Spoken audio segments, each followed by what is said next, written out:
Hey, Soul Stories fam! We've got a swoon-worthy love story for you today. Let's jump in and tell us, what city are you watching from? The rain in the suburbs of Detroit that night fell heavily, like an iron curtain.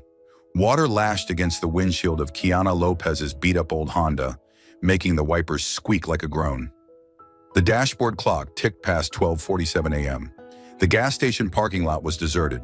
The last employee had just locked the door and sped off, leaving only the flickering green neon light against the storm. Kiana turned the key for the umpteenth time. The engine roared, sputtered, then died. "No, don't do this," she whispered, pressing her forehead against the steering wheel, sobbing. The pressure inside her felt as crushing as the downpour outside. Losing her job, rent 3 weeks overdue, and medical bills stacked high. Her 16-year-old sister Zoe was burning with fever at home, all alone. She bit her lip, wondering how she would make it through tomorrow. And now, the car breaking down in the middle of a storm, her despair hit its limit. She opened her contacts. Derek, the ex-boyfriend who had moved to Chicago to chase his career. He once told her, "If you ever really need me, just call." Tonight she needed him. Her trembling finger dialed the number. The phone rang. "Police here, report your situation." A deep, firm, yet oddly playful male voice came through. Kiana froze, glancing at her screen. Oh no, she had misdialed. The last digit of Derek's number was a 4, but she had pressed 7. "Sorry, wrong number," she stammered quickly, swallowing tears. "I'll hang up." "Wait." The voice on the other end dropped lower, gentle but resolute. "Are you okay? Doesn't sound like someone who just misdialed." She stiffened. "Did he just call me baby?" The way he spoke was far too natural. I'm fine. The car broke down at the gas station lot. I'm fine." "Fine, yet you sound like you're crying." The stranger paused, then added, half serious, half joking, "You sure you don't need police assistance?" The unexpected joke made Kiana burst into a choked laugh, half broken, half amused. She couldn't even remember the last time she had laughed. "God, who are you?" "Silas," he replied simply. "And you?" "Kiana." "All right, Kiana. Now listen to me. Lock your doors again, turn on the cabin light, and don't open that door for anyone you don't know. Where exactly are you?" Kiana stayed silent, her grip on her phone tightening. A stranger, in the middle of the night, no matter how warm his voice sounded. What if this was a trap? As if reading her mind, Silas continued, calm but decisive. "Kiana, if you're afraid I'm tricking you, share your location with someone you trust. Better yet, give them my number too. If anything happens, they'll have my information first." He paused, then added with a touch of dry humor. "Honestly, if I had bad intentions, leaving my personal file like this would be pretty stupid, don't you think?" That last line made Kiana laugh softly, her fear easing a little. He wasn't hiding anything, on the contrary. He was encouraging her to be cautious. That was exactly why she wanted to believe him. She hesitated. A stranger, at night. But his voice carried a conviction that he wasn't out to take advantage of her. She looked around and spotted the flashing Reed Avenue sign. "Reed Avenue lot. The store just closed." "I know that place. Dangerous to sit there alone right now?" Silas's tone sharpened. "I'll call an Uber for you. A black sedan, driven by Marcus. I'll send you the plate number. Only get in if it matches." Her phone chimed. A message arrived with the license plate photo. Kiana squinted, heart racing. He was too prepared if he meant her harm. Why would he be so transparent? "Why are you doing this?" she asked, her voice trembling. "You don't even know me." "Because the sound of your voice tells me you're too alone right now," Silas answered simply. "Sometimes a stranger can do what the people you know can't." Silence lingered for a few seconds. Rain hammered on the roof like war drums. Kiana's eyes blurred with fresh tears. Part of her mind warned, don't trust him. But another part whispered, he gave proof, he's still on the line, and he hasn't asked for anything. In her desperation, this was the only lifeline she had. "Okay," she whispered, "but don't hang up until I'm home." "Of course," Silas chuckled lightly. "You'll have to listen to me ramble nonsense the whole ride." Like what? Like, why I drink hot cocoa instead of espresso, he said evenly. Even though I'm a CEO, my niece swears cocoa helps you sleep better. There you go, national secret exposed. Kiana let out a real laugh, freer this time. Strange. 5 minutes ago, she was drowning in despair. Now she was bantering with a stranger. Headlights swept across the lot. A black sedan pulled up in front of her, blinkers flashing twice. Another chime. Car has arrived. Plate number D3L-492. Driver Marcus.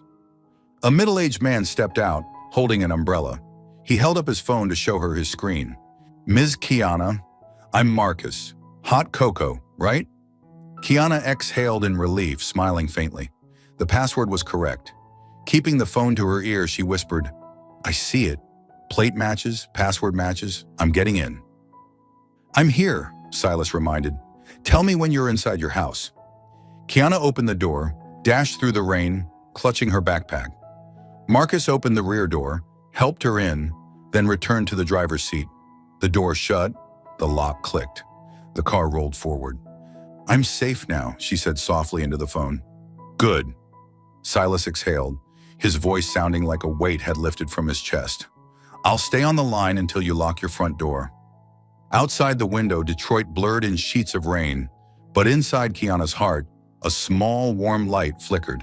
One wrong call, one unfamiliar voice, but it had become her lifeline in the darkest night. She smiled, leaning back against the seat, whispering, Thank you, Officer 1080. On the other end, Silas laughed, and somewhere else in the city, a man she had never met before stood by his high-rise office window, smiling for the first time in many long, bleak months. The Detroit night was still gray and stormy, but somewhere within it, two strangers had just been bound by a very real thread. The next morning, pale sunlight slipped through the worn-out blinds, spilling onto the damp living room floor. Kiana stirred awake on the sofa, her neck aching from sleeping, curled up. On the table nearby, Zoe was still fast asleep, her breathing raspy but her fever lower than the night before. Just as Kiana set down a reheated bowl of soup, her phone buzzed. An unknown number flashed on the screen. Him, the man from the wrong call. Kiana hesitated. Part of her wanted to ignore it. He was just a stranger. But her finger moved on its own and pressed the accept button. Hello? Good morning, Kiana. His warm, steady voice drifted through, like a note gliding past her exhaustion. I just wanted to make sure you got home safe last night. Kiana froze for a moment. The concern of a stranger made her heart skip a beat, but she kept her guard up. I made it. Everything's fine. You didn't have to call. I know I didn't, but I wanted to. Silas's reply was calm, as if it were the most natural thing in the world. Besides, you still owe me a cup of hot cocoa. Kiana laughed a small laugh, the first in days after nothing but sighs. In the days that followed, the wrong call didn't end. On Monday night, the phone buzzed again. Kiana stared at the screen, hesitated, then answered. What are you doing? Silas's voice carried that low rasp of a man at the end of a long day. Checking Zoe's prescriptions. Kiana sighed, resting her chin on her hand. Official title, Big Sister, Part-Time Nurse, and Detroit's Worst Soup Cook. Sounds impressive, he chuckled. If this were Hotline 1080, I'd have to charge extra for the multi-function package. You do sound like a call center rep, Kiana teased. Like, hello, valued customer. Please hold for the next available agent. Exactly, but it'll cost you $2 a minute.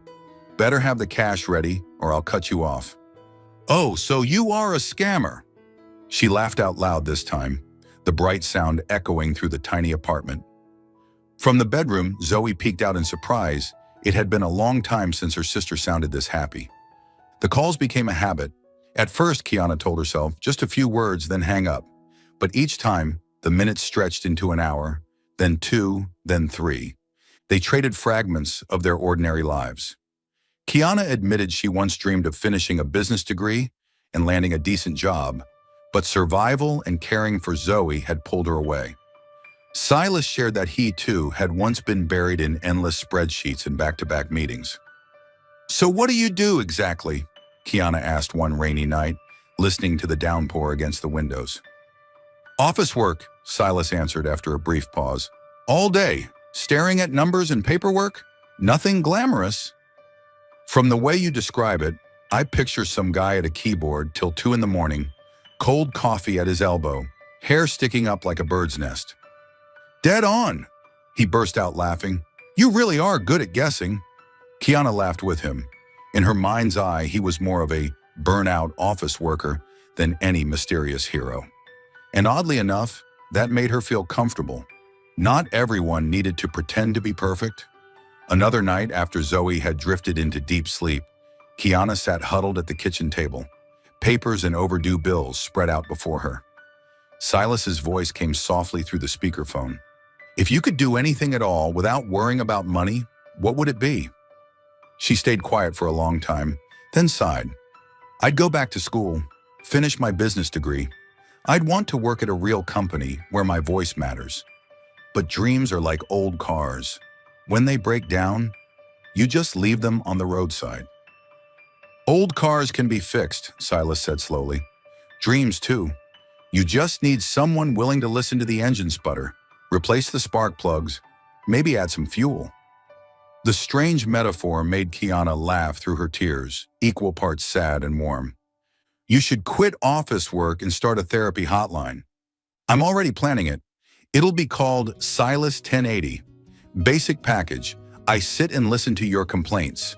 Premium package, I tell bad jokes until you laugh. I think I've already subscribed to the premium package. She murmured it shyly, cheeks burning, though her heart felt lighter. Day by day, the calls became their invisible meeting place. Kiana waited for the ringtone once Zoe fell asleep. Silas found comfort in her voice, an escape from his silent high-rise apartment. They had never met, yet each joke, each shared sigh, pulled the wide city of Detroit a little closer. Both knew this was no longer just a wrong call. It was a fragile but resilient thread. Two strangers connecting through nothing more than a voice, yet reaching into the deepest corners of each other's lives. Another rainy night in Detroit. Raindrops tapped steadily on the warped tin roof of the apartment, blending with the rough coughs coming from the next room. Kiana sat on the sofa with her laptop on her lap, the screen filled with financial figures that had nothing to do with her, except they all glared red. Her fingers trembled as she clicked through the rising prices of medicine. In the bedroom, Zoe's fever had eased for the moment, thanks to the very last fever reducer in the house. But Kiana knew that by tomorrow, maybe even in just a few hours, it would spike again. And the medicine was too expensive. Her phone buzzed. Silas. You're still awake? His voice came through low and rough, like he'd had a long day too. Someone's got insomnia. She tried to make it sound like a joke, though her throat felt tight. Actually, I'm calculating Zoe's medical costs.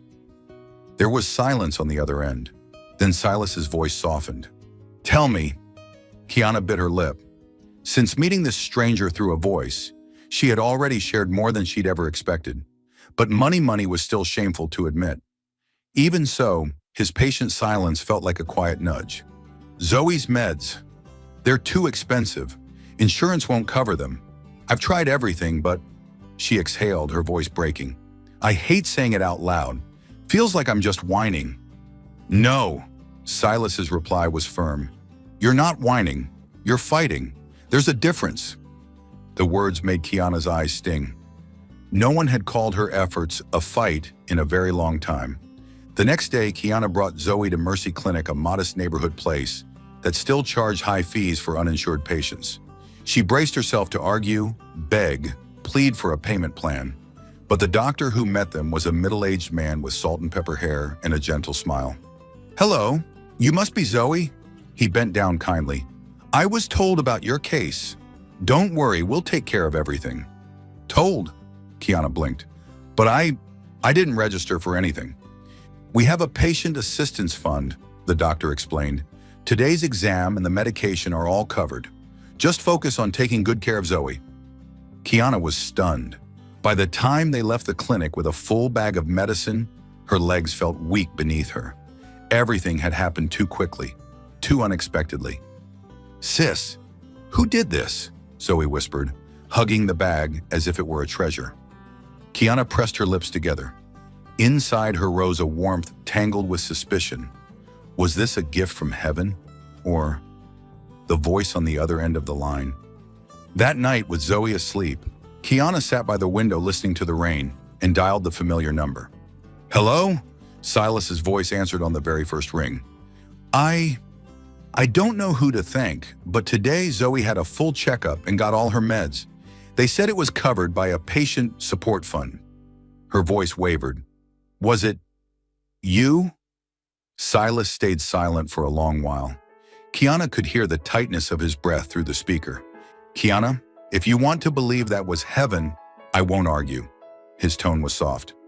"As long as Zoe's better, that's enough for me." Tears slid down Kiana's cheeks. She wanted to question him, but she also wanted to believe in the miracle. In the end, she exhaled and let out a shaky laugh. "Then I guess heaven picked up the phone. If so, I should start charging for the Angel Hotline package." Silas teased gently, and his faint laughter eased her heart. 2 days later, a delivery man knocked on their door. When Kiana opened it, she found a small box wrapped in craft paper. No sender's name, just a note, "For wrong number girl." Inside was a silver thermos, shiny and new. On its side was printed, "Wrong number girl, handle with care." Kiana burst out laughing, the sound filling the whole apartment. Zoe came running from her room, eyes wide with delight. "Who gave it to you?" "No idea," Kiana replied, cheeks flushed. "But I'd say someone with way too much free time."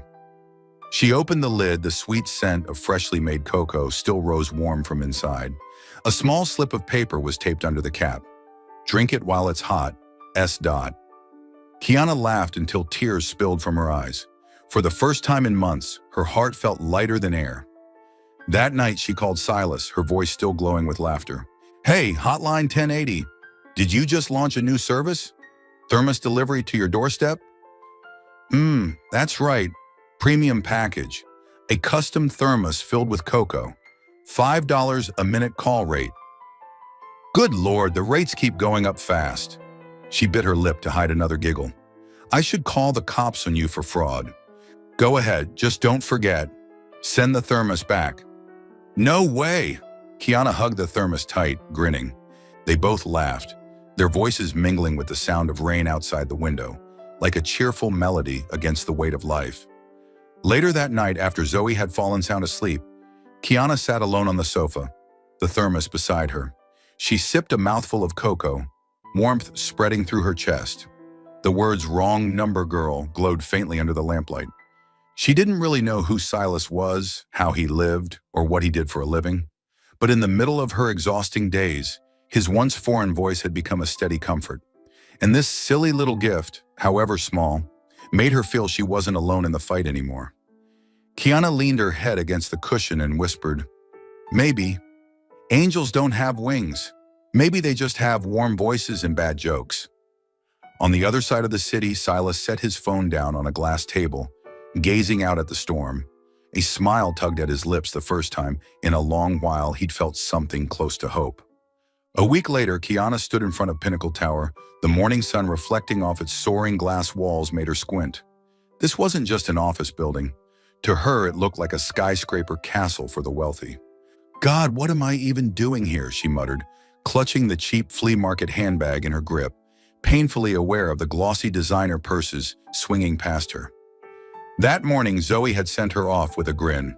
"Have fun at work, sis, and don't get lost in the rich people's maze." Then she burst out laughing. Kiana had gritted her teeth. Only a real sister could be that merciless. She drew a long breath before pushing open the glass door. At the reception desk, a woman from HR named Elena smiled and handed her a crisp uniform. "Here's your station. It's simple. Greet guests, answer calls, give directions. Don't worry, you'll get the hang of it quickly." Kiana nodded, her heart pounding like a drum. This wasn't just a job. This was a chance. Her first real chance after months of unemployment and debt. Almost without thinking, she pulled out her phone and typed a quick message to her familiar stranger. Wish me luck on my new job. Wait, actually, I guess I'm wishing it to myself. She sent it and immediately blushed. Why was she sharing this with someone she'd never even met? The screen lit up a few seconds later. You'll do great. Trust me. Kiana stared at the words and suddenly half her anxiety melted away. Trust me. 3 simple words, yet they felt like candy dissolving, sweet and calming, in the pit of her stomach. Her first day turned out to be a chaotic experience. A Japanese client who spoke no English handed her a crumpled map. A blonde woman screamed because the coffee machine on the 12th floor is broken, as if it were the receptionist's fault. Then a lost intern asked, "Where's room 1502?" in a tower that only had 40 floors. By lunchtime, Kiana was exhausted, slumped in her chair with a sigh. Instinctively, she texted Silas, "Turns out being a receptionist is basically like running an international airport. Only difference is, I don't have a loudspeaker." The reply came instantly. "If you had one, what would you say?" Kiana snorted, thumbs flying. "Attention passengers, blonde woman from the 12th floor, please board your flight to planet Mars and don't forget to bring your coffee." A laughing emoji pinged back. In the days that followed, the habit stuck. Morning greetings, lunchtime chaos updates, good night wishes. Kiana began to see Silas's texts as little doses of vitamins for her spirit. When she complained that a rude customer had nearly made her cry, he wrote, "Don't let anyone dim the glow of Pinnacle Tower's rising star receptionist." When she snapped a secret photo of her cheap lunchbox, he answered, "Hey, your $2 sandwich looks way better than the $200 steak I once had at some fancy place."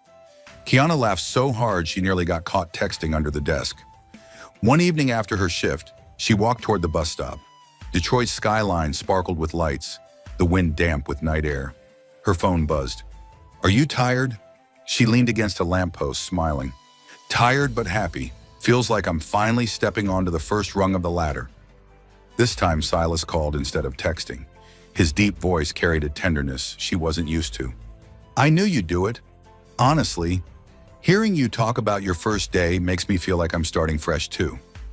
Kiana was silent, her heart trembling, a stranger yet somehow making her feel not so alone. "You know," she laughed to cover the emotion, "your voice is starting to sound like one of those motivational coaches on the radio. Then tomorrow I'll have to charge extra. $3 a minute, premium spirit coach package." "Oh my God, you've got more subscription plans than a phone company." Kiana shook her head, laughing. Those conversations gradually evolved into more than just banter or venting. Each message carried a touch of gentle care, a bit of shy warmth, fragments of feelings unnamed. One night, while Zoe sketched away in her room, Kiana held her wrong number girl thermos on the balcony and texted Silas, "Do you ever think one wrong call could turn into a habit like this?" He answered after a pause, "Number? But if I could, I'd want it to be a habit for life." Kiana froze, staring at the screen. Misty drizzle fell, and the streetlights blurred. Her heart skipped a beat. She typed with trembling fingers, "Hey, are you flirting?" "Who knows?" The reply came with a winking emoji. Kiana burst out laughing, pressing the warm thermos against her flushed cheek.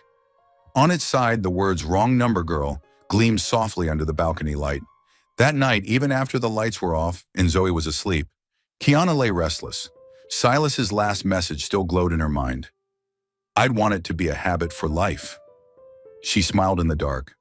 A faceless stranger, existing only through a voice and a string of texts, had somehow become her strongest support in this hard chapter of her life. Just before sleep claimed her, she whispered, "Maybe one wrong call, but right for a lifetime." A chilly Detroit morning. Pinnacle Tower loomed like a steel needle piercing through the gray clouds. Kiana stepped into the vast glass lobby, wobbling slightly in the borrowed high heels from her neighbor. She felt like she was walking a tightrope. That morning, Elena had called, "Board meeting today. Lots of important guests, be ready to welcome them." Kiana had nearly dropped her staff badge in panic. "Okay, keep your cool. You're the receptionist. The receptionist goddess," she whispered to herself, pumping courage into her chest. At exactly 9 a.m., the grand elevator doors slid open. A group of people walked out, their suits sharp and shoes polished. In the middle of them was a tall man with broad shoulders and neatly styled dark hair. His stride was calm, but his piercing gaze silenced the entire lobby. Kiana lowered her head in a polite bow and turned to walk back to her desk when that voice. Chen's file will be postponed until next week, and I want the morning report by 5 p.m. Kiana's heart jolted violently. That voice too familiar, too close. She lifted her eyes. The man stopped, turned, and their gazes locked. 1 second, 2, 3. The world froze. Her mouth fell open. It was him. Silas, the man who had spoken to her night after night, the one who had sent her the wrong number girl thermos. Except the name badge clipped to his suit pocket read clearly, Silas Grant, CEO. Kiana stumbled back, her chest aching. So it had all been a lie? She thought she had been confiding in some ordinary office guy, but in truth, it was the CEO of the tower itself, a man who could buy the world without blinking. Kiana? Silas's voice cracked, his expression one of stunned surprise. It's you? Her voice trembled. You're Silas Grant? CEO Silas Grant? His assistant raised a brow, looking between them. The air in the lobby tightened like a drawn bowstring. Kiana shook her head, a mix of anger and humiliation. So all this time you hid from me. You listened to me talk about debts, medicine, my tears, while you sat up there on the top floor of this tower with an empire in your hands. It wasn't like that. Silas took a step forward, but she recoiled. Then what? Some pastime? Chatting with a desperate girl who dialed the wrong number to kill your boredom? Kiana forced a bitter laugh, though her lips shook. Silas's eyes stung. He opened his mouth, but in her anger, Kiana blurted, Guess I was stupid enough to trust Mr. Wrong Number. The entire lobby went dead silent. Then dozens of eyes swung to her. Silas's assistant froze, then bent over his iPad, shoulders shaking as he tried not to laugh, nearly choking. Silas's face paled, though the corner of his mouth twitched like he couldn't decide whether to laugh or rush after her. Kiana, please, just hear me out. His voice was desperate, but Kiana's face was burning red with shame. God, the entire building would probably call her Miss Wrong Number Receptionist from now on. Without thinking, she darted behind the desk and fumbled for her bag. I need air. Silas started forward, but she bolted, darting through the revolving glass doors like a squirrel escaping a trap. The borrowed heels clattered against the marble floor, nearly tripping her, but she didn't dare look back. Behind her, Silas stood frozen, his heart in chaos. He, who could command hundreds of employees and sign billion-dollar contracts without hesitation, was now rooted in place like a fool left behind. His assistant spoke carefully. Sir? Mr. Wrong Number? Silas pressed a hand to his forehead and let out a pained laugh. Shut up, or I'll officially change your title to Mr. Nosy. Kiana burst into the street. The cold wind lashed her face, tears streaming until she couldn't tell where the rain ended and her humiliation began. She felt utterly foolish pouring her heart out to a man who had hidden his identity all along. A stranger through a voice? No, he was a financial tycoon, and she was nothing more than a passing amusement. She clutched the Wrong Number girl thermos in her bag, suddenly heavy as stone. Inside the tower, Silas stood at the window, eyes locked on her small figure, disappearing into the rush of the city crowd. And for the first time, he felt something he had never felt in the boardroom. That a contract could wait, but one woman could not. He whispered to himself, a vow more than words. Kiana, I'll make you understand. I've never, not for 1 second, been playing with you. Kiana had never switched her phone off so many times in one day. From morning until night, the screen lit up again and again with Silas's name, but she stubbornly refused to answer. Her heart pounded every time, yet her mind screamed, No! He fooled you, Kiana Lopez. Don't be so easy. By the third day, when her work inbox pinged with a new email, she nearly spilled her coffee all over the keyboard. From Silas Grant. Subject, regarding guest reception procedures, and a few other things. Kiana swallowed hard, her pulse racing. She opened it, eyes scanning quickly. Kiana, first of all, thank you for handling last week's guest reception so well. Several partners gave very positive feedback about your friendliness and tact. Also, I'd like to remind you to remember to eat lunch on time. Skipping meals could affect your work performance. This is purely professional HR advice. No personal meaning attached. Actually, that's a lie. It is personal. Sincerely, Silas Grant. Kiana burst into giggles, then immediately frowned.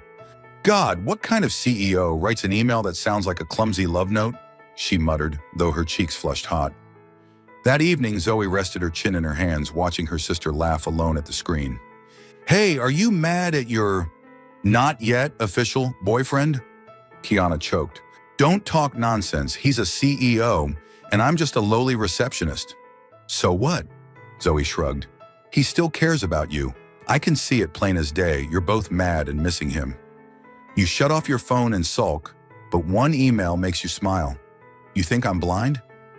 Kiana threw a pillow at her. Zoe burst into laughter, rolling on the couch. But when the bedroom door closed, Kiana sat in silence, fingertips brushing over the words, "Remember to eat lunch." Her heart softened. Angry as she was, she missed him all the same. Meanwhile, across Detroit, a sleek black town car rolled over cobblestone streets. Marcus held the wheel steady. In the back seat, Silas sat quietly, eyes locked on the screen filled with unanswered calls. Marcus cleared his throat. Still no answer, Mr. Grant? Silas leaned back, exhaling. Do you know the worst part, Marcus? I can negotiate with the toughest sharks on Wall Street, but I can't convince one woman that I mean what I say. Marcus smiled faintly, keeping his eyes on the road. Actually, that's the beauty of it. You're accustomed to people being drawn to your money and power first. But this girl, all she saw was a voice. Silas fell silent, then nodded slowly. Exactly. With her, I wasn't a CEO. I was just Mr. Wrong Number. And I've never felt more myself. Marcus chuckled softly. If you want, I could happen to pick her up on another rainy night. Silas let out a helpless laugh. Number, let her choose. I want Kiana to believe that no matter who I am, what I feel for her is real. In the rearview mirror, Marcus caught a rare sight. His boss, smiling faintly, yet with worry clouding the eyes of the most powerful man in the city. That night, Kiana tossed and turned in bed. Her phone lay right beside her pillow, its screen black and silent. She was angry but restless. Zoe's words from earlier kept circling in her mind. You're not yet official boyfriend. She whispered into the darkness.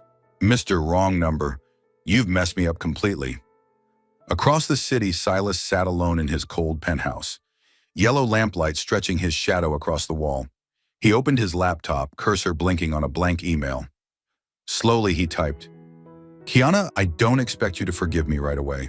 I only hope you believe that everything I said, every call, every laugh, was real. If you can, give me a chance to explain, not as a CEO, but as a man who fell in love with your voice. He sat for a long time, staring at the words. In the end, he didn't send it. Instead, he typed one short message, Good night, Wrong Number girl. On the other side, Kiana saw the text. Her heart raced. She pouted, half annoyed, yet unable to stop herself from smiling. Detroit's afternoon shimmered with sunlight, but Kiana's stomach twisted in knots. In her hands lay a thick invitation card, embossed with gold letters. Charity Gala, Pinnacle Foundation. Sender, Silas Grant. She had hesitated for 3 days. If she went, she risked becoming a laughingstock. If she didn't, well, she felt an ache of disappointment. In the end, Zoe had delivered the verdict. Sis, he sent the invitation personally. Not going would be a total waste of the dress I dug up at the thrift donation pile last week. Kiana propped her chin on her hand, staring at the navy blue dress hanging nearby. It was simple, a little too long at the hem, but intact. She sighed. Fine, but remember, if I get embarrassed so badly I want to crawl into the floor, it's all your fault. That evening, the lobby of the Grand Horizon Hotel looked straight out of a Hollywood film. Dazzling crystal chandeliers, a live jazz band, gowns glittering like starlight, and the tinkling laughter of the city's elite. Kiana walked in, her heart pounding. Everyone around her sparkled like diamonds, while she felt like a grain of sand. She slipped toward a corner, clutching her worn-out clutch purse, when a voice rang out. "You came." Silas stood there in a perfectly tailored black tuxedo, bow tie crisp, eyes lighting up as they fell on her. For a moment, the noise around them seemed to fade. "You really wanted me here," Kiana whispered, trying to mask her nerves. "Who else would I bring to this gala?" The teasing remark made her laugh, easing the tension slightly. And as fate would have it, when she reached for a glass of wine from a passing tray, her hand trembled. One light bump from behind, splash. Crimson wine spilled straight onto the pristine white gown of a blonde society matron standing nearby. The room froze. The woman someone had just whispered her name, Mrs. Cartwright, stared at her, as though she had committed treason. "You? What have you done?" Kiana turned tomato red, stammering. I'm so sorry. I'll pay for the dry cleaning." Before Mrs. Cartwright could unleash her fury, Silas stepped in, laying a calm hand on Kiana's shoulder. His voice carried easily across the room.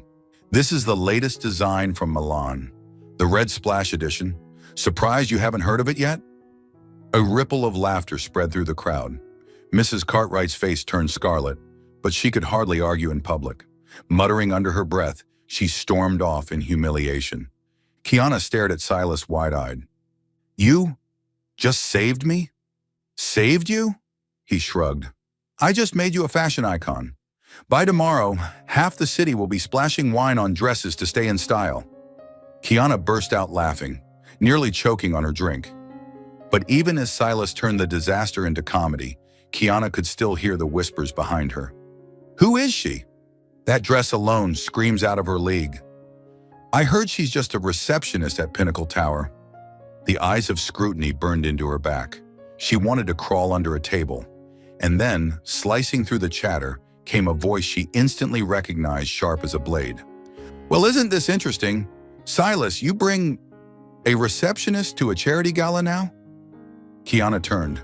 A tall woman with shining blonde hair stood in a fiery red gown. The room fell silent around her. Vanessa, Silas's ex-wife. Her smile was razor-edged, her gaze sweeping over Kiana like she was a bargain bin product. "Your taste really has changed." Silas held his ground, voice steady. "Vanessa, this is Kiana. She's someone very important to me." The short introduction rippled through the crowd like a shockwave. Kiana's throat closed, she wanted to protest. "I'm just an employee." But no words came out. Vanessa arched a brow, her smile sly, then turned sharply, leaving behind a trail of expensive perfume. After the encounter, Kiana slipped out to the balcony to breathe. The night air was cool, Detroit glittering below like a sea of lights. Yet her chest felt heavy. "I don't belong here. These glittering gowns, those sneering looks, even Vanessa, I'm nothing but an outsider." Silas followed her, setting his glass down on the railing. "Are you all right?" "Fine," she forced a smile. "As fine as Mrs. Cartwright's white dress." Silas chuckled softly, though his gaze was gentle. "I know this isn't easy for you, but you don't have to try to be like them. Just be yourself." "But I don't fit this world. I'm just wrong number girl, Silas." He was quiet for a moment, then leaned closer, his voice firm. "And you're the only person in that room I wanted by my side." Her heart skipped a beat, the words echoing deep inside her. Yet even as her pulse raced, the muffled laughter and buzzing music from inside pressed against her. The dissonance left her torn in two. When the gala ended, Silas offered her a ride home in his town car, but Kiana insisted on taking a taxi. On the ride back, she sat silently, navy dress rumpled in the dark, her mind replaying his words. "You're the only one?" And still, Vanessa's mocking laughter and those cutting stares clung to her like shadows. Leaning her head against the cool glass of the taxi window, she whispered, "I'm stepping into a game too big, and I'm not sure I'm ready." Meanwhile, from the high balcony of the hotel, Silas watched the glow of her taxi vanish into the distance. His grip tightened around the stem of his glass, his eyes burning with resolve. "If you believe you don't belong in this world, then I'll make this world belong to you." Still following the story? If this story found you outside of Soul Stories, we invite you home. to where every touching tale begins with truth, hope, and heart. Detroit lit up for the night, streets buzzing beneath the glow of amber lights. Kiana walked quickly along the sidewalk, her heart still unsettled after the charity gala. On her phone, one unread message from Silas remained. I know I owe you an explanation. Give me a chance to tell the truth. Tomorrow night, 7 p.m., Bella's Italian on Pine Street. If you don't come, I'll sit there until they close. She had meant to ignore it, but all day at work, every time her eyes fell on the wrong number girl thermos on her desk, her heart softened. Which was why, now, she found herself standing in front of Bella's, a small Italian eatery, tucked between two worn-down buildings. Its neon sign flickered, while the aroma of pizza and tomato sauce floated into the evening air. Kiana pushed the door open. No chandeliers, no glittering gowns, just wooden tables, red and white checkered cloth, and the smell of warm garlic bread. In the corner, Silas was already waiting. Gone was the flawless tuxedo. He wore a rolled-up dark blue shirt, tie tucked into his pocket. A very different Silas, simpler, even human. He jumped to his feet when he saw her, his smile tinged with a hint of awkwardness. You came. I'm only here to hear your explanation. Kiana folded her arms, keeping her guard up. And I'll tell you everything, Silas said, signaling the waiter. But first, let's order a pizza. If we're going to share secrets, we might as well have cheese and wine as witnesses. The line was playful enough to tug the corner of her lips upward, though she quickly forced herself serious again. With the red wine glinting in candlelight, Silas took a deep breath and began. You know, people look at me and see a CEO, someone who has more than he'll ever need. However, the truth is that I started with nothing. My father left when I was 8 years old. My mother worked as a maid, cleaning houses so I could go to school. Kiana sat silently, eyes wide. I worked dishwashing jobs, parking cars, and delivering newspapers. Sometimes I had only enough in my pocket for a dry piece of bread. My mother always told me, just hold on to your kindness. Everything else will find its way. He paused, his gaze lowering. She passed away 3 years ago. Cancer. I had the money for the best hospitals, but I couldn't save her. Kiana's throat tightened. She saw herself reflected in his story, an older sister fighting to keep her sibling alive with medicine. Softly, she said, I understand. My parents died in an accident 3 years ago. Since then, I've had to work, study, and raise Zoe on my own. Maybe we both know what it's like to lose the only anchor we had. Their eyes met, sorrow and recognition mingling in the quiet space between them. Silas sipped his wine, then continued. When the company took off, I thought I had everything. I married Vanessa, but that was the biggest mistake of my life. She loved the image of the successful CEO, the galas, the magazine covers, but she never cared to know who I really was. His hand tightened on the glass. When my mother was sick, I spent most of my time at the hospital. Vanessa felt abandoned. She filed for divorce. The press painted me as a man incapable of love. But the truth is, I had never loved the right person. Kiana lowered her gaze. His words didn't sound like excuses from a rich man. They were raw, even clumsy. The cold CEO from the magazines now seemed more like a man confessing failures to a simple girl across the table. She let out a small laugh, half bitter, half warm. Funny, I thought you were just some rich man toying with my misery for fun. Turns out, you've struggled, lost, and been lonely too. Silas nodded, his eyes earnest. Yes, and from the night you dialed the wrong number, you broke that emptiness. You didn't see CEO Grant. You just heard a voice, and I couldn't bear to lose that. The air between them softened. The waiter arrived with a steaming pizza, cheese bubbling golden. Kiana picked up her fork, but Silas grinned. Fork and knife for pizza? Come on, this is a family Italian joint. Wrong number, girl. She laughed, tearing a slice with her hands. For the first time in weeks, she felt at ease, like she was sharing dinner with a friend, not a powerful executive. The pizza slowly disappeared as they swapped stories, favorite books, awkward childhood memories. Kiana confessed she once sold cookies for a school fundraiser, but ate half of them herself. Silas nearly doubled over laughing, admitting that at 16, he forged his mom's signature just to get a part-time job. At last, only one slice remained, small and gooey with cheese. Both reached for it at once. "That's mine," Kiana cried. "Nope, mine. CEO privilege, the last slice," Silas teased. "Greedy CEO," she laughed, tugging it toward her. He held firm, pulling back.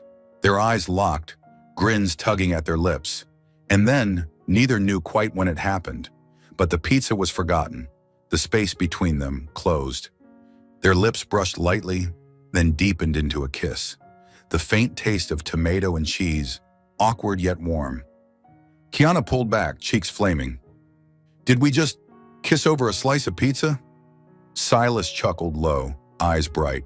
"Then thank the pizza. It's smarter than I am." They both burst out laughing, their laughter mingling with the scratchy Italian music playing from the old radio in the corner. When they left Bella's, Detroit's streetlights cast golden halos on the rain-slick sidewalks. Silas walked her to a taxi, holding the door open, his gaze lingering. "I won't promise to be perfect, but I promise everything you saw tonight, my childhood, my mistakes, my grief, that's the real me." Kiana stayed quiet, but as the taxi pulled away, she glanced back, whispering, "Thank you for being honest." Silas stood watching until the car vanished, hope swelling in his chest. That night, Kiana lay in bed, clutching the wrong number girl thermos, her heart racing. She knew things wouldn't be simple, that Vanessa and the high society world still waited to judge her, but that clumsy kiss over a slice of pizza had carved its mark.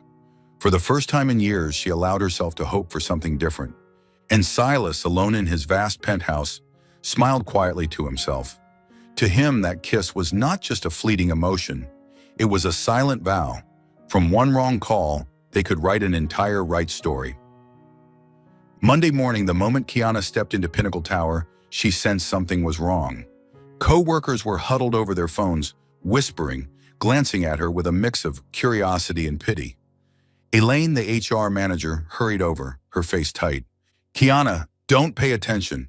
The tabloids are at it again with their trashy headlines." Kiana's heart pounded. She snatched a newspaper off the reception desk. Bold letters screamed across the cover. "CEO Silas Grant's new girlfriend is just a receptionist who dialed the wrong number. Gold digger or fairy tale romance?" Beneath it was a grainy photo.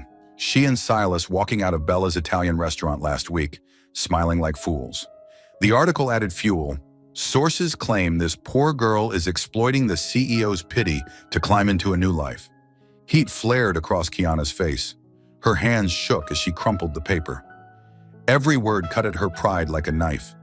That afternoon, she sat curled up in her tiny apartment, hugging a pillow, staring out the rain-smeared window. The article had already spread online. Old acquaintances texted her, half curious, half judgmental. "They're right. I don't belong in that world. I'm just entertainment." She shot up suddenly, grabbed a small suitcase, and started stuffing clothes inside. The thought flared. Quit the job, quit Silas, quit everything. Then came the pounding at her door. "Kiana, open the door!" Her chest clenched. Silas's voice. "Go away," she shouted. "I don't want to see you anymore. If you don't open this door, I'll call a locksmith." His tone was part frustration, part panic. "Do you think a CEO won't actually do it?" The door flew open. Silas stood there, breathless, hair damp from the rain, a crumpled newspaper in his hand. "Did you read it?" He held the paper up. "I did, and they're right," Kiana snapped, eyes brimming. "I'm just the wrong number girl, and you're the rich CEO. Everyone thinks I'm using you." Silas strode closer, gripping her shoulders. "Listen, if you're digging for gold, then this gold mine is giving itself up to you, willingly. Got it?" Kiana froze, then burst out laughing through her tears. "Do you have any idea how stupid that sounds?" "Stupid maybe, but honest." His eyes locked with hers. "You're not taking anything from me. I'm the one who needs you." She turned away, voice breaking. "But I'm exhausted. Exhausted from the stares, the gossip, from even Vanessa." At that name, Silas's jaw tightened. Vanessa means nothing. She's only bitter because for the first time, I'm in love with someone real. Kiana stayed silent, her heart still torn. Just then, the bedroom door creaked open. Zoe poked her head out, hair messy, ink smudges on her cheek. "Can you two stop with the 8 p.m. soap opera? I can't study." Kiana flushed crimson. Silas cleared his throat, stepping back a pace. Zoe crossed her arms, glaring at her sister. "Have you forgotten who was there the night your car broke down at the gas station? Who called you an Uber? Who worried about my medicine? Did the tabloids bring you soup when you were sick?" Kiana lowered her head. The walls around her stubborn heart started to crumble. Zoe turned to Silas. "And you, if you truly care for my sister, be patient. Don't let her run just because of some trashy articles." Silas smiled softly, inclining his head in a gesture of gratitude. The room fell into silence. At last, Kiana let the suitcase drop from her hand. Her voice wavered. I don't know if I can handle this pressure." Silas stepped closer, gently taking her hand. "Then let me handle it with you. Alone, it's exhausting. But two people together, it's different. Trust me." His eyes shone with determination, nothing like the cold CEO on magazine covers. This was the man who had once stayed on the line for hours just to hear her sigh. Kiana let out a shaky laugh, tears slipping down her cheeks. "Mr. Wrong Number, you make me suffer too much." Silas bent down, pressing a kiss to her forehead. "Then let me make you suffer a little more, but only the suffering that comes with love. Deal?" She laughed through her tears, feeling lighter than she had in days. From the bedroom, Zoe shouted, "Just say yes already so I can sleep." Both burst out laughing, the tension melting into warmth. That night, as she walked Silas to the door, Kiana whispered, "I'm still angry, but I'll try trusting you one more time." Silas squeezed her hand, eyes glowing. "One more time is all I need. I'll make it forever." Outside, the rain had stopped, leaving the streets glistening with scattered lights, like tiny fragments of hope rekindled in both their hearts. The rain poured down on Detroit as if trying to wash away the city's troubles. Streets shimmered like rivers of glass, and yellow streetlights stretched into long, blurry streaks on the wet pavement. On a familiar corner stood Kiana and Zoe's worn-down apartment, its tin roof rattling under the pounding drops. Silas stood under the tiny awning, his black umbrella long since flipped inside out by the wind. His shirt clung to his shoulders, soaked through, tie hanging crooked. There was nothing of the polished CEO about him now, only a man with one thought in his mind. "Kiana." He knocked on the door. "Kiana, it's me." Inside, Kiana was lifting a pot of soup off the stove for Zoe when her heart clenched at the sound of his voice. She hesitated, torn, but in the end, she opened the door. "What are you doing here?" she asked, arms crossed, leaning against the frame, voice laced with feigned coldness. Rain dripped from Silas's brow as he caught his breath. "To say everything I didn't get to say. If you still want me gone after that, I'll go." Kiana frowned, then turned her back. "Come in. Standing in the rain like that is stupid." They sat in the small living room, yellow lamplight pooling over the old sofa. Zoe's soft cough from the other room only made the silence heavier. Silas drew a long breath, eyes bright despite his weariness. "Kiana, I know you feel like you don't belong in my world, but listen to me. I don't love you for who you are in anyone else's eyes, or for your circumstances. I love you for the way you care for Zoe, for the way you smile even when exhausted, even for the way you call me Mr. Wrong Number." Kiana bit her lip. "But you're a CEO, and me, I'm just a girl who misdialed a number. The tabloids were right, we're too different." Silas shook his head, his voice rough. "I don't need someone suitable by their standards. I need someone who truly sees me. And you did from the very first night. You didn't care if I was rich or poor. You just listened, shared, and laughed. I can't lose that over headlines." She sat still, her heart softening. The truth in his eyes left no room for doubt. It wasn't just words. Tears slid down Kiana's cheeks. "Do you know how afraid I've been? Afraid of being a joke. Afraid you'd tire of me, and I'd be left with only humiliation." Silas reached gently for her trembling hands. "I can't promise to silence the world, but I promise to shield you every day, every hour. Not out of guilt, but out of love. Because I love you, Kiana Lopez." Her heart cracked wide open. She looked up, eyes wet. Did you just say, you love me?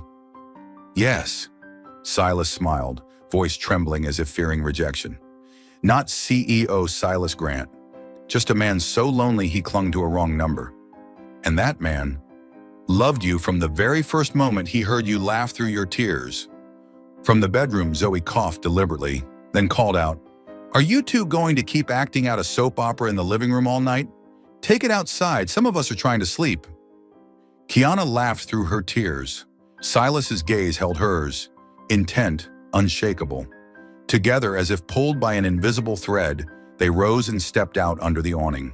The rain still fell hard. Kiana tilted her face upward, letting the cool drops wash over her. Silas pulled her close, arms tightening around her. "I'm sorry I made you doubt me, but from now on, if you let me, I'll prove every day that you're the only one I need." Kiana wrapped her arms around him, resting her head on his shoulder.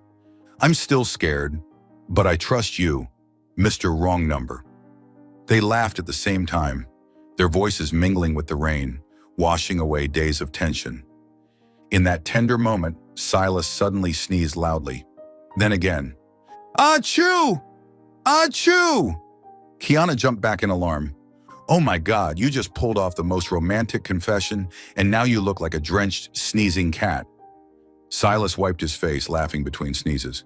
"If I get sick, it's your fault. Your fault for making me fall in love with a flu-ridden CEO." Kiana doubled over with laughter, tears mixing with rain. She brushed his wet hair back gently. "Fine, I'll take responsibility. But if you've got a runny nose tomorrow, don't expect me to buy tissues for you." Silas grinned, eyes shining bright enough to cut through the storm. He leaned down, nothing holding him back this time. Their lips met in the Detroit rain, sweet, clumsy, perfect. When they finally came back inside, drenched from head to toe, Zoe sat up with a dramatic sigh. "Well, that's settled. You're officially together. I'm the witness." Kiana blushed furiously. Silas chuckled, gripping her hand firmly. Outside, the rain still fell, but inside that small apartment, something new had begun. A love born of a wrong number, of tears, laughter, and even a few unstoppable sneezes. A year passed in the blink of an eye. Detroit's skies still swung between rain and sunshine. But for Kiana, each day now carried a piece she once thought she would never have. From the nervous receptionist she once was, Kiana had grown into a project management assistant at Pinnacle Tower. She knew almost every client by name, mastered procedures, and could even hold her own in meetings. Elena, once her manager, now a close friend and mentor, often teased, "I knew that smile of yours would take you places. It even beats CEO Grant's, you know." Kiana only laughed, but inside she brimmed with pride. Her success wasn't handed to her as the CEO's girlfriend. It came from her own persistence and effort, day after day. Meanwhile, Zoe was healthier than ever. The endless coughs were gone, replaced by bright eyes and the shining grin she wore as she waved an acceptance letter. A summer art scholarship at a prestigious school. She dashed around the house, proudly showing off every sketch, every photograph. "Look, sis, if my first exhibition is a hit, you and Silas have to come with a giant bouquet, promise?" Kiana hugged her little sister tightly, overcome with emotion. It had been so long since they could laugh so freely. The home Kiana and Silas now shared was neither a glittering penthouse nor the cramped old apartment, but a warm suburban house. In the backyard, Zoe tended pots of tomatoes. In the living room, vanilla-scented candles flickered softly. Evenings often rang with playful arguments. "It's definitely your turn to do the dishes." Kiana planted her hands on her hips, holding up an apron like a flag. "No way, I remember clearly you lost the bet yesterday," Silas countered, his CEO tone sounding more like a sulking schoolboy. "CEOs have to play fair too. Or do you want me to report you to Marcus and let him referee?" Just then, Marcus walked in carrying a bag of bread. The old driver shook his head, chuckling. "You two argue like grade schoolers. Hand it over, I'll wash the dishes." "No!" Kiana and Silas shouted in unison. In the end, Silas was the one roped into wearing rubber gloves at the sink, scrubbing away while Kiana stood watching, arms folded, grinning in triumph. "See? Even the mighty CEO loses in the end. Marcus sipped tea, leaning towards Zoe to whisper, "Never thought I'd end up as the uncle in the house. But honestly, listening to these two argue over dirty dishes beats driving any day." Zoe and Kiana burst into laughter. Silas pretended to sulk, though a smile tugged at the corners of his lips. Life together wasn't just about kitchen squabbles. Some mornings, Silas rushed to prep documents, and Kiana handed him a hot coffee in his battered thermos, the one still etched with "Wrong number girl," its paint peeling. He held it like a treasure, smiling. "That wrong call gave me a family." On quiet nights, they sat together on the porch, listening to the rain while Zoe shared her dreams of becoming an artist. Silas usually said little, only squeezing Kiana's hand gently as if to remind her he wasn't going anywhere. One autumn evening, while the three of them lounged in the living room with pizza boxes scattered around, Zoe suddenly asked, "So, when are you two getting married?" Kiana nearly choked on her slice. Zoe, what kind of question is that?" Silas raised an eyebrow, a mischievous smile playing on his lips. "Good question." "Exactly," Marcus chimed in, feigning seriousness. "As your uncle, I need to know so I can get my suit ready." Kiana's face went scarlet as she buried it in a sofa cushion. "Why is everyone in this house teaming up on me?" Silas tugged her hand gently, his voice equal parts sincere and teasing. "I think we should start planning. Nothing extravagant, just something warm, something that tells you and Zoe you'll always belong here." Her gaze softened. She didn't answer with words, only a small nod. But the radiant smile that broke across Silas's face said it all.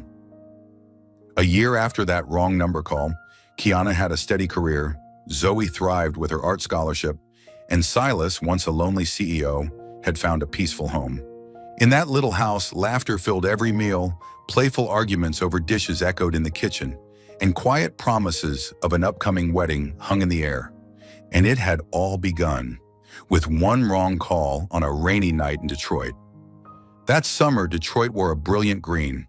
In the small garden of the suburban home Kiana, Silas, and Zoe had built together over the past year, white roses bloomed under gentle golden light. String lights twinkled overhead, and wooden tables and chairs lined up neatly. It wasn't a grand wedding with hundreds of guests, but a warm, intimate celebration, exactly what Kiana had always dreamed of. Only the people who truly loved them present. Marcus, for once out of his chauffeur's suit, looked rather dashing as the day's reluctant efficient. Adjusting the microphone with a grin, he muttered, "Boss Grant, today you don't get to order meeting at 10 or reports in 5. Today belongs to Kiana." Silas chuckled, nodding, his gaze already fixed at the end of the flower-strewn aisle, where Kiana waited. Piano music floated across the garden as the guests rose to their feet. Kiana appeared in a simple white gown, unpretentious yet radiant. Beside her, Zoe glowed as a bridesmaid in a pastel blue dress, eyes sparkling with joy. Silas held his breath. His heart raced just like the first time he had heard Kiana's voice on that rainy night. As the couple walked down the aisle, a few Pinnacle Tower employees whispered to each other, barely stifling their laughter. "This is definitely the boss's most successful deal. Yeah, he dialed the wrong number and closed the contract of a lifetime."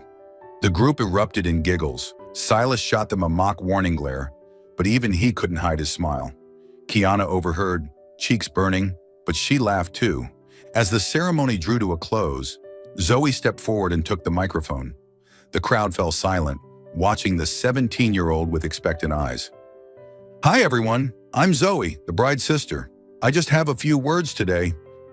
She cleared her throat, drawing laughter from the crowd. "If it weren't for that wrong number, my sister would probably still be single, eating instant noodles in our tiny apartment. Oh, and yelling at me for spilling paint on the floor." The garden was filled with laughter. Zoe continued, her voice softening. "But because of that wrong number, we have Silas, not just a brother-in-law, but the man who helped my sister believe in love again. Thank you for loving her and loving me too. I hope that call will always be the most beautiful mistake of your lives." Tears brimmed in Kiana's eyes as she hugged her sister tight. Silas rested a tender hand on Zoe's shoulder. When it came time for vows, a warm summer breeze whispered through the roses. Silas held Kiana's hands, his voice deep, trembling slightly. A year ago, you were just a stranger's voice in the rain. But that voice pulled me out of loneliness, gave me a family, and made me believe I was still worthy of love. I vow to stand by you not only in sunshine, but through every Detroit storm. Kiana looked into his eyes, her lips quivering. I once thought a wrong number meant nothing, but it turned out to be the most important call of my life.